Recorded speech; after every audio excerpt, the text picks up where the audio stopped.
కళ్ళు కైపెక్కించే పోకళ్ళు కాటేస్తే కాదంటానా ఇప్పుడైనా వయసేమైనా సొగసేమైనా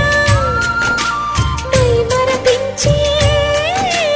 మనసేమైనా నవ్వు నవరాత్రి నీ కోసం తీసుకువస్తున్నా మైనా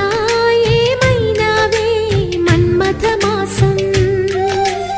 అయినా ఎంతైనా ఇది మెత్తని మోసం